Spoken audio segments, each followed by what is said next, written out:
আসসালামু আলাইকুম গাইস, আপনাদের সাথে একটি ভৌতিক ঘটনা শেয়ার করছি। ঘটনাটি ভালো লাগলে আপনারা সবাই লাইক, কমেন্ট, সাবস্ক্রাইব করবেন। বেশি কথা না বলে শুরু করা যাক। আমি এখন যে ঘটনাটা শেয়ার করতে যাচ্ছি সেটা এক রিকশাওয়ালা আর এক লোকের ঘটনা। ঘটনাটি ঘটেছিল দোহার থানার চরজয়পাড়া নামক গ্রামের এসপি বাড়ির সামনের সেই রাস্তায়, যেখানে একটা কলভাট আছে আর তার ঠিক পাশেই আছে বড় একটা ঝোপ। যে জায়গার আরও একটি ঘটনা আমি এর আগেও সবার সাথে শেয়ার করেছি।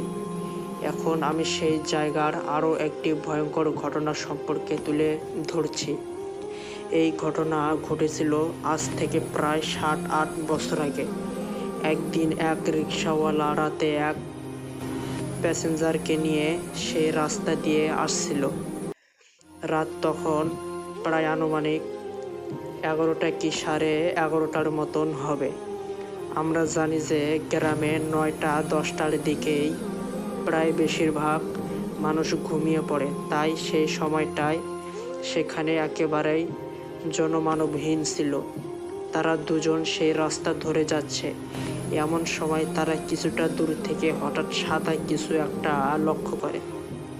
তারা যখন সেই কলভাটের কাছাকাছি জায়গায় গেল, তখন তারা দেখলো যে কালভাটের উপর সাদা কাপড় পরা একটা লাশ শুয়ে আছে। এরপর তারা দুজনেই রিক্সা থেকে নেমে লাশটির কাছে যায়। তারা দুজনেই অবাক হয়ে গেল যে এত রাতে ওইখানে একটা লাশকে রেখে গেল।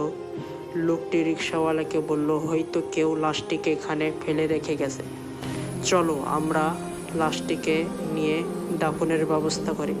কিন্তু রিক্সাওয়ালা এতে আপত্তি জানালো।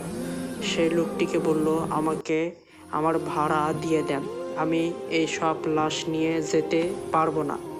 লোকটি তাকে বলল, ঠিক